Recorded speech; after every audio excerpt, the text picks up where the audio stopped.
It's all out of control. Out of control. Standing in the gates of hell. So wanting more, more and more. Power and fame. Hello everyone, I am Pseudo. Welcome to another Broken Builds video. This is my Blood Moon Druid video. It is ridiculously strong in World vs. World and still pretty good in PvP. They added a trait called originally Blood Moon and now it's called Eclipse that lets you do conditions while in Celestial Avatar form. All of them, in fact. So if you look at the build window for this, let me pull it up here 1 second, you actually have access to every condition in the game. That's fine, I guess. Sorry, I put on the wrong pet. There we go. And if you flip back and forth, you can actually see that you have every condition on this build somewhere. Can't promise you'll always have access to the fear, but honestly, like I said, you should at least be running Crichton Greyhound because this immobilized with a 600 radius and 16-second cooldown is ridiculous when you can add some expertise to it with the use of Celestial Gear. But let's go through the build really quick and why I think it's just amazingly powerful. So, Trapper Druid has been around for a while. Used to run Ancient Seeds in World vs. World. Now it can run Eclipse, which is the new Grandmaster that lets it do every condition, including conditions like Chill, that it did not previously have easy access to. I don't know why they thought this was a good idea, especially considering that the 3 has an 8-second cooldown, Dazes has a 1200 range, and also immobilizes for 1 1/3 seconds, making this extremely strong, especially if you're also helping Zerg. Especially if you also run Glyph of the Stars like I do, you can obviously take Entangle, but Glyph of the Stars is my preference because it gives you some extra Condi Cleanse when you're running around. But these are the pets of choice, Fang Daboga, and Crichton Drakehound or Wolf if you just want the meme value of having access to every condition in the game. It's a good idea to make sure that you know what your Celestial Avatar abilities do, because you'll definitely want to quick draw different ones in different situations. If you didn't know, Quick Draw allows you to recharge a skill faster. The next time you swap, it's basically the first skill you use whenever you swap into a weapon, but Celestial Avatar counts as a weapon, so you can either Quick Draw Natural Convergence, Rejuvenating Tides if you need some extra healing, or realistically Lunar Impact for that double immobilize really fast, especially if you build up some extra Condi duration. This is nuts. You have some Condi Cleanse on the 2 now. They added Might to the 4 and the 5, just because, you know, Ranger just gets Might for free. It's cool. Your sigils are pretty optional here, but I would definitely run Vision on the axe and Rage on the sword, as well as Vision on the longbow. This one's very variable. You can run Cleansing, you can run pretty much whatever you want as your last sigil. I also like Celerity here. It gives you a lot of quickness, but if you really want to be cheeky, you can run Hydromancy because this just gives you even more chill coverage when you're theoretically swapping from your Celestial Avatar in and out of that, and then back into longbow, and then also swapping weapons into these, which will give you a new set of swap sigils, and repeat into longbow, and then back into Celestial Avatar, and you basically trigger all 4 every 10 seconds, just like a warrior can and a revenant can. It's insanely good. Trapper runes allow you to, of course, have 3 seconds of stealth, as well as super speed, because arenanet thought that was a good idea. On each of your traps, which have ludicrously short cooldowns, although they're not as short as they used to be, 15 and 20 seconds. You can also take Spike Trap if you just want more CC. This is your really only on-demand Condi Cleanse, Signet of Renewal. It's also your only Stun Break. The counter to this build is obviously high pressure from Stun Break, so that warrior thing that's rolling around right now, that Condi Mace Warrior, very hard to take down, although I did have some luck the other day when I was testing this out. Healing Spring, also fantastic for Condi Cleanse, as well as the Stealth. Keep in mind that it's a good idea to know how stealth works if you're not used to playing a stealth class. You actually have 4 different buttons all on really short cooldowns that give you stealth, so you don't want to spam these right into each other because a lot of the time you'll reveal yourself accidentally, and if you try to use a stealth skill while you have that 3 seconds of revealed after coming off of stealth, if you attack, you can't stack it, but you can stack stealth if you're already in stealth. So if, say you need like Healing Spring and just need a little bit extra stealth, you can pop another trap and give you more stealth, more super speed and stealth. super speed stacks up to 10 seconds, blah, blah, blah. This is getting boring. Let's jump into some actual gameplay. I want to note really quickly, this is a stand-in for Karka Potions. Shout out to the guy who maintains this. He finally added Writs of Masterful Speed, but he did not add Karka Potions or Potions of Karka Toughness, which I would run here. You can realistically also just run Magnanimous Tuning Crystals if you just want even more burst. And it's really important to have some kind of food that gives you regen. Spherified soup, obviously really good for the celestial stats, but also it's really important to have something that gives you health every second, so holographic super cake is another really good idea, or tropical peppermint cake or something from the tin vendor if you're cheap, the World vs. World tin vendor. This is because Celestial Avatar actually builds off of generating or healing ticks to yourself, which is another reason Signet of Renewal is really good, because it counts as you a ticking healing on you and your pet. And this will also tick on you. Let's go over the traits really fast. So you're running Skirmishing, Beast Mastery, and Druid. Druidic Clarity, always good. Condi Cleanse when you jump into Druid form. Celestial Shadow, Stealth and Super Speed. More of it. You can even stealth your pet with this. Very useful for getting away or just engaging in combat if you really want to do that. Eclipse, obviously extremely strong now. Natural Mender, kind of just that passive Druid Celestial gain.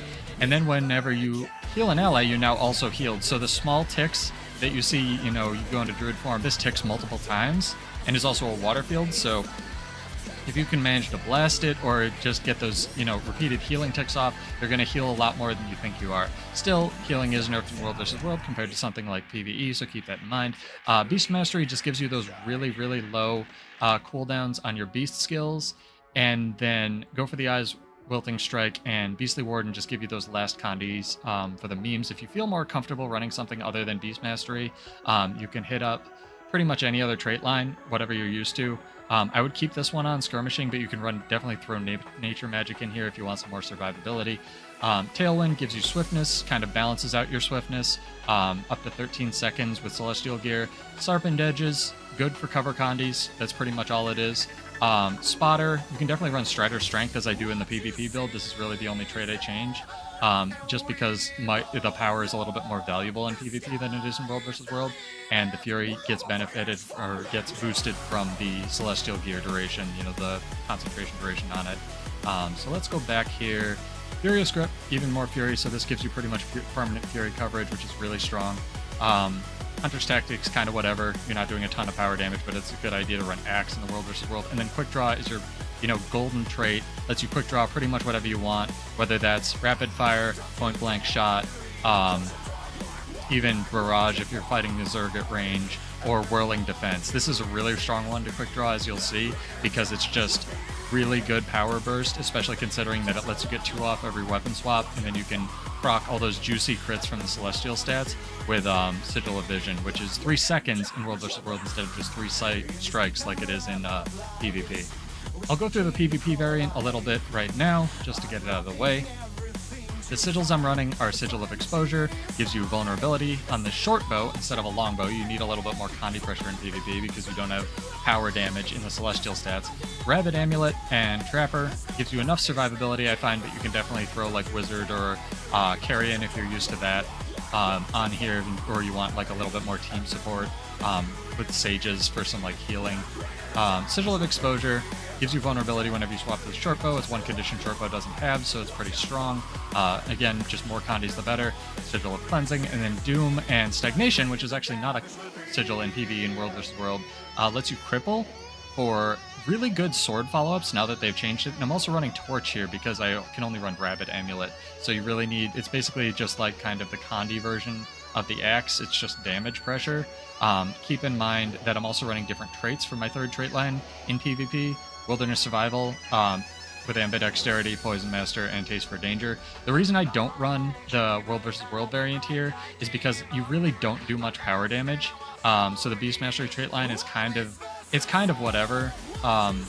It's still a good trait line. Ranger has very good traits historically overall, but I find that just more pressure with Wilderness Survival tends to get the job done a little bit better. Hopefully you can see that in the overlay that I'll edit in somewhere in here so you have something to watch instead of just listening to me ramble on about builds and whatnot. If you're wondering, these are, let me go to it,